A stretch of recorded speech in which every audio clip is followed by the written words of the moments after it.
일본 정부가 북한 인권 침해 문제 개발 주간을 맞아 납북자 문제를 다루는 심포지엄을 개최했습니다. 일본과 한국의 납북 피해자 가족들은 이제는 더 이상 기다릴 수 없다면서 납북자들 전원에 대한 즉각적인 송환을 북한 당국에 촉구했습니다. 김영교 기자가 보도합니다. 일본 정부는 지난 12일 납치 문제 해결을 위한 국제 협력이라는 주제로 개최한 국제 심포지엄을 통해 납북자들의 귀환을 더 이상 기다릴 수 없는 문제라고 밝혔습니다. 가토 가츠노부 일본 관방장관 겸 납치 문제 담당상은 납북 피해자 본인과 그 가족들의 나이가 고령이 돼 사랑하는 가족들이 서로 만나지 못하고 세상을 떠나고 있다면서 이제는 한치의 여유가 없다고 강조했습니다.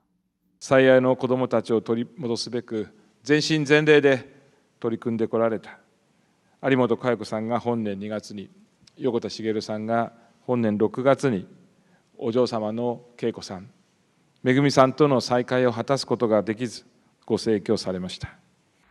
가토 장관은 그러면서 북한의 납치 문제 해결은 일본의 주권과 일본 국민의 생명 및 안전에 관련된 일본 정부의 가장 중요한 과제라면서 최근 스가 요시히데 총리가 조 바이든 미국 대통령 당선인과 전화 통화를 해 납치 문제를 포함한 북한 문제에 긴밀히 협력하기로 했다고 밝혔습니다. 1977년 북한에 의해 납치된 요코다 메구미 씨의 남동생 타쿠야 씨는 북한의 김정은 정권이 독재자들이 도달한 운명이 어떤 것이었는지 직시해야 한다면서 북한에 남아있는 모든 납북 피해자들을 동시에 귀환시키기 전까지 가족들은 절대로 포기하지 않겠다고 말했습니다. 金正恩委員長に伝えます。あなたが人権問題である拉致問題解決する勇気を判断しさえすれば、北朝鮮は明るい未来を描くことができます。私たちの家族を返してください。 또 1978년 납북된 타구치 야에코 씨의 아들 이즈카 고이치로 씨는 아베 신조 전 총리가 납치 문제를 최우선 과제로 삼고 도널드 트럼프 미국 대통령에도 이 문제를 피력해 2018년 싱가포르 정상회담과 2019년 하노이 정상회담에서 트럼프 대통령이 김정은 위원장에게 직접 이 문제를 거론한 건 효과적이었다고 말했습니다. 하지만 북한은 아직까지 납북자들을 되돌릴 결단을 내리지 못하고 있다고 지적했습니다. 北朝鮮は我々家族が死んでしまえばこの問題の世論も静まり風化し日朝国交正常化ができるのではないかと淡い期待を持っているのかもしれません。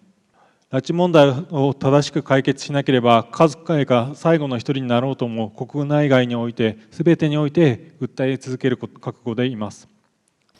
북한에 억류됐다 풀려나 엿새 만에 숨진 미국인 대학생 오토 원비어의 부모는 화상 연결을 통해 북한을 상대로 한 법적 대응을 강조했습니다. We sued North Korea in our federal judiciary system and won the case. This can be done in Japan, and holding North Korea responsible legally will be as successful as it can be without having to deal with North Korea through diplomacy. 대한항공 납치 피해자 황원 씨의 아들 황인철 1969년 대한항공 납치 피해자 가족회 대표도 아버지를 비롯한 납북 피해자들을 가족의 품으로 하루빨리 돌려보내줄 것을 강력히 촉구했습니다. 일본 정부는 지난 2006년 납북자 문제를 널리 알리기 위해 북한 인권 침해 문제 개발 주간을 제정해 매년 관련 행사를 열고 있습니다.